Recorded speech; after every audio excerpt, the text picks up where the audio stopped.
Nous allons mettre le cap sur la Bretagne pour vous parler de la Brest Atlantique. C'est une nouvelle course en double. 4 tandems de choc devraient partir ce week-end de Brest. Pourquoi je dis devrait? Parce que Myriam, dans le golfe de Gascogne, ça va un peu souffler. Les conditions seront difficiles ce week-end. Ouais, ce week-end, mais notamment dimanche et lundi. Voilà. Ouais. Mais a priori, cette course devrait s'élancer ce week-end. Donc, des destinations Brest, Rio, puis le Cap en Afrique du Sud pour ensuite remonter vers le Finistère. C'est un parcours inédit pour 4 maxi trimarans qui peuvent aller jusqu'à 70 km/h quand même. Bruno Handock a eu la chance de monter à bord du bateau de Thomas Coville et Jean-Luc Nélias juste avant le coup d'envoi. Regardez.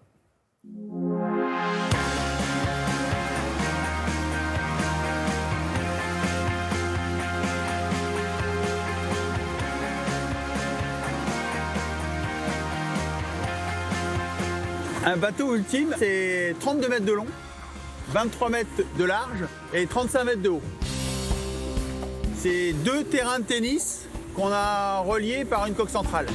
On arrive, grâce à la finesse des coques, à la légèreté, à aller plus vite que le vent en utilisant du vent. Ça, c'est pour moi une des caractéristiques les plus prodigieuses de ces engins.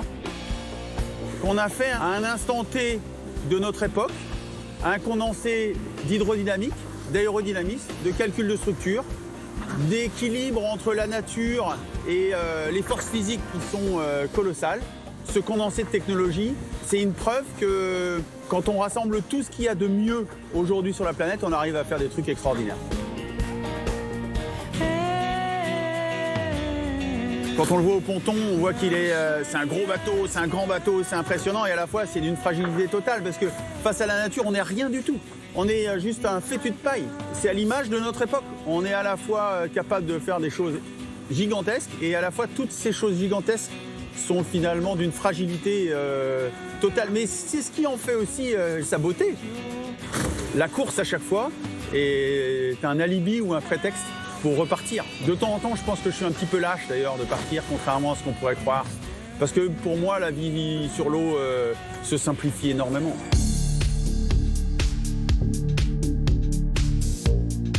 L'exercice du double est quelque chose que j'affectionne particulièrement. Je ne crois pas d'ailleurs que je sois un vrai solitaire. Vu l'émotion que j'ai à chaque fois que je fais de l'équipage, je me délecte dans cet exercice complexe, mais qui m'apporte à chaque fois tellement de choses. Je vais rentrer différent encore de cette course avec Jean-Luc, ça c'est certain.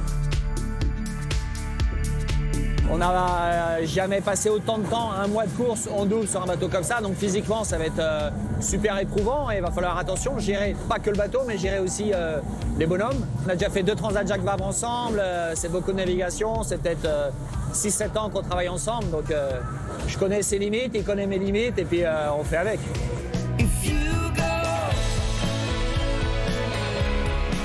Au départ, tout le monde nous disait c'est impossible. C'est impossible de construire ce genre de bateau, c'est impossible de les réunir autour d'une course, c'est impossible de créer une course. Et finalement, on relève ces défis qui sont des montagnes à chaque fois. Et puis quand ça marche, les gens se disent mais pourquoi on l'a pas fait avant? Tellement c'est beau, tellement ça a du sens, tellement ça révèle une époque. Et je suis assez fier qu'on fasse partie de cette nouvelle histoire.